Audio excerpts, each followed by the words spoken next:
امتى بدأ المال؟ يعني امتى البشريه ابتدت تفكر في المال وطريقه الحصول عليه كانت عامله ازاي؟ موضوع في منتهى الخطوره اللي في الدنيا، لو فهمته صح تكاد تكون ان 99% عن مشاكلك عن المال هتتحل.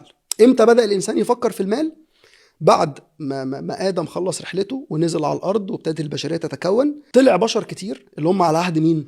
على عهد النبي الله نوح. فعملوا ايه البشر؟ خدي بالك ربنا مدي لادم السوفت وير اللي هو ايه، انت هتنزل، خد بالك الشيطان هيحاربك وفي صراع ما بينك وبين الشيطان، فما تتبعش يا ادم خطوات الايه؟ الشيطان، واعبدنا انا بس ومفيش اله غير. الشيطان نزل لعب لعبته واقنع مجموعه ناس كتيره جدا ان هم يعبدوا مين؟ يعبدوا الاصنام، ومفيش اله والاصنام دي اللي ايه؟ فربنا بعت لهم مين؟ نبي الله نوح. سيدنا نوح قعد يدعي قومه 950 سنه، مده كبيره جدا. في الاخر زهق منهم، فبيقول لربنا ايه؟ قال رب اني دعوت قومي ليلا ونهارا فلم يزدهم دعائي الا فرارا واني كلما دعوتهم لتغفر لهم جعلوا اصابعهم في اذانهم. فسيدنا نوح عايز يحفز قومه. خدي بالك هتفهمي منظومه المال والاقتصاد البشري كله في الحته الجايه دي.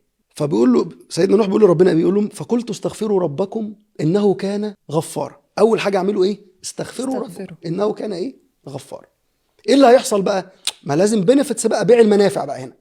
لازم يديله البنفتس اللي نظير او بيدي للقوم عشان يؤمنوا بربنا. يرسل السماء عليكم مدرارا. يعني يرسل السماء عليكم مدرارا، طبيعه الارض زمان ما كانش فيه طبعا بقى الترع والتكنولوجي بتاعه توصيل المياه للبيوت كانت البشريه قائمه على المطر، فكان المطر بيجي فتره وينقطع، بيجي فتره. فهو بيقول لهم اول حاجه يرسل السماء عليكم، يعني انتوا عندكم مطر زي ما انتوا عايزين. تاني حاجه على طول ايه؟ ويمددكم باموال. ابيض، نقف بس ثانيه واحده. ده من عهد نوح، من اول البشريه، والبشريه عندها حب المال.